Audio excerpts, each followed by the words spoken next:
என்னிடமிருந்து எடுக்கவே முடியாத என்னுடைய சொத்து என்னன்னா, என்னுடைய குருமார்கள் எனக்கு கொடுத்த ஆன்ம அனுபூதி, பரமசிவ அனுபூதி, சாஸ்திர ஞானம், சாஸ்திர பிரமாணங்களையும் சாஸ்திர அறிவையும் மரபு வழியாக கற்றுக் கொடுத்தார்கள். நான் இந்த மாடர்ன் டே இங்கிலீஷ்ல மேக்ஸ் முல்லர் டிரான்ஸ்லேஷன்ஸை படிச்சு வேதங்கள், ஆகமங்கள், இல்ல உபனிஷதங்கள், கீதை இந்த மாதிரி சாஸ்திரங்களை படித்தவன் அல்ல. சாஸ்திரங்களையே படித்ததில்லை அப்படிங்கிறத பெருமையா நினைக்கிற ஆளும் கிடையாது. நான் இந்த மாடர்ன் டே குரு கிடையாது. மரபு வழியாக ஆசிரியர் உட்கார்ந்து பாராயணம் பண்ணுவார். அதை கேட்டு நாம திரும்ப சொல்லணும். சரியா சொல்லணும், மண்டமேலேயே கொட்டுவார். எப்படி முறையா மரபு பாடம், குருகுலத்து வழி அதே மாதிரி பாடம் கேட்டு நாம மனப்பாடம் பண்ணிட்டு வந்து அதை ஒப்பிச்ச உடனே தான் அதுக்கு பொருள் சொல்லுவார்.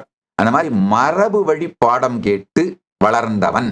என்னுடைய குருமார்கள் எனக்கு மரபு வழி சாஸ்திர ஞானமும் கொடுத்தார்கள், பரமசிவ அனுபூதியும் கொடுத்தார்கள்.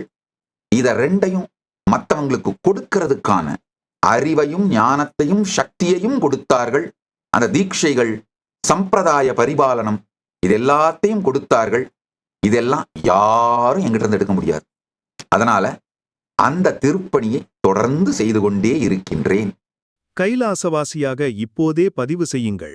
சேனலை சப்ஸ்கிரைப் செய்யுங்கள்.